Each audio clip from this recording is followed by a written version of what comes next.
cuisine students. This week we're studying Africa. So we're going to make a dish from North Africa. It's called kefta, and it's basically seasoned ground beef.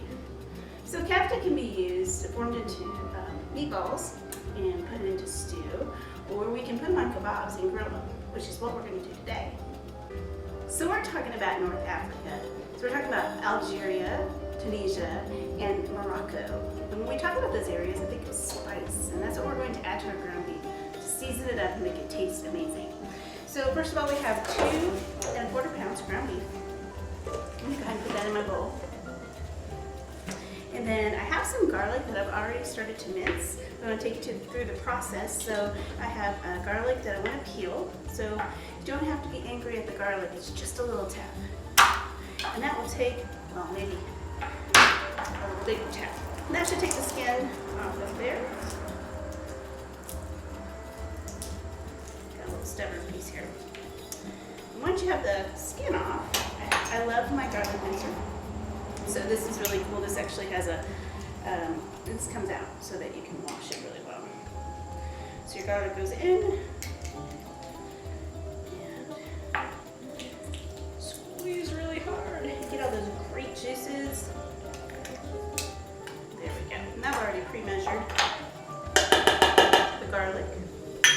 And I've grated some onion in there. I want you to see how to grate onion. This is a great way to get flavor into your foods without big chunks of onion. So you taste the onion, but you don't have the texture. I'm just going to grate that. This is a microplane, so that will get it super fine. Or I have a little bigger grater. That goes a little faster. So you can cut your fingers on a grater just like you can a peeler. So be cautious. We're always cautious when we have knives out, but we should be cautious when we have other sharp objects and utensils in the kitchen. So that's pretty good. Got a big chunk in there. Let's get that out. And then we're also going to put jalapeno. So I've got just this little baby jalapeno out of my garden, and I'm going to grate it directly into the meat. Be careful, because this can make your fingers burn. And also get in your eyes.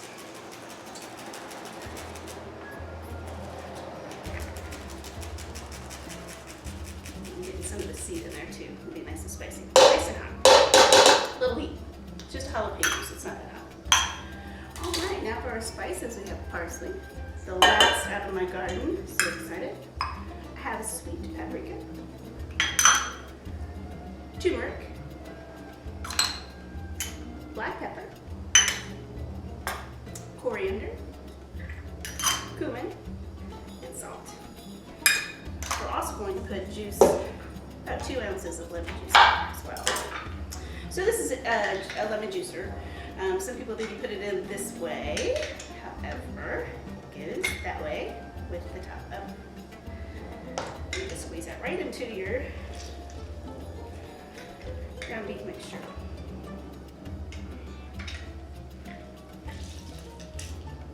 At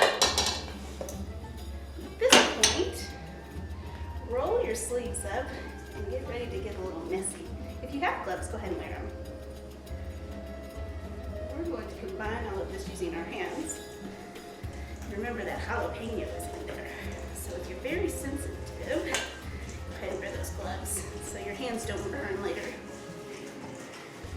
And if for any reason your hands start to burn, please don't touch your face or your eyes. Go and wash your hands really, really well. So we're just going to work all these spices and seasonings and herbs into our ground beef, and then we're going to form them into kebabs and let them sit and marinate before we put them on the grill. Now for a little kitchen math. This is about the easiest math you can do in the kitchen. But we had 2¼ pounds ground beef to start. And we know that a pound is 16 ounces. So 2 pounds is 32 ounces. Now that ¼ pound that's left over, let's take 16 and divide it by 4, and you get 4. So add your 40, 32, and you have 36 ounces of meat. So we want 4-ounce skewers. How many skewers are we going to need? We're going to do 4-ounce portions, and we have 36 ounces of meat. Well, the answer is 9. We know we need 9 skewers. So I've already got my 9 skewers soaked and ready to go. I also want to talk to you about the scale. We're working with raw meat, and so I like to, if your top does not remove, so that you can put this in the dishwasher or sanitize it properly. Always use a plate. And your scale will have a tare function, T-A-R-E, tare. What that stands for is that you're going to zero out the total weight of the plate on top. So I went ahead and portioned out our ground beef. And now we want to make our kefta. So we did not use a binder. You may have noticed that maybe family members or yourself have made meatloaf and it calls for breadcrumbs and eggs, and that binds the meat together so it doesn't fall apart. We're actually going to use our hands. So when I was mixing the spices and the herbs into the meat, that started to toughen the meat up and started making it bind together. And now we're going to work this meat a little bit longer and roll it out until you can start to feel that it's getting tighter and it's not going to fall apart on the grill. And we put this on a skewer. It's about right. We put this on a skewer so that that doesn't fall through our grate, on our grill grate. So that's about right. And you can see I'm just forming it more into a cylinder, and you can take your hands and do that. And then we're going to take our skewer. These are wooden skewers. You can use metal skewers. Wooden skewers is a good idea to soak them for a little bit so they don't burn as badly. So go ahead and put your ground seasoned meat on your skewer and shape it. And we're going to do that 1 million times. Okay, we're outside on the grill. And for our side dish, we're going to be having couscous. So couscous is a North African semolina granule that's made from crushed wheat durum. And we'll be adding chicken stock instead of water. You're welcome to use water and keep it vegan if you like. And over here you can see our kefta, excuse me. And we have achieved the Maillard effect. I got the grill very hot before I put the meat on and seared it, causing a caramelization. And the Maillard effect is basically the amino acids reacting with the sugars, reducing sugars, and it gives us that wonderful caramelization and flavor that we all love. At this point, our ground beef is at 165. You want that internal temperature to ensure that you've killed any bacteria. And our chicken stock, our chicken broth, is boiling, so we're going to turn that off and go ahead and add your couscous. I've got some oil and some salt. We'll just give that a little stir. This happens really fast. It only takes about 5 minutes.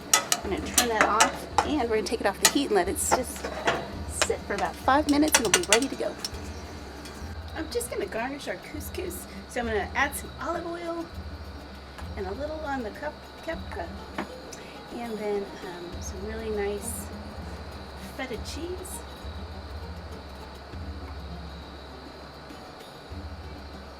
Some olives.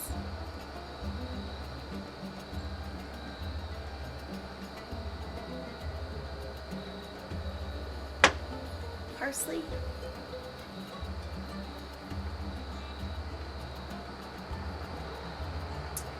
And now we're going to enjoy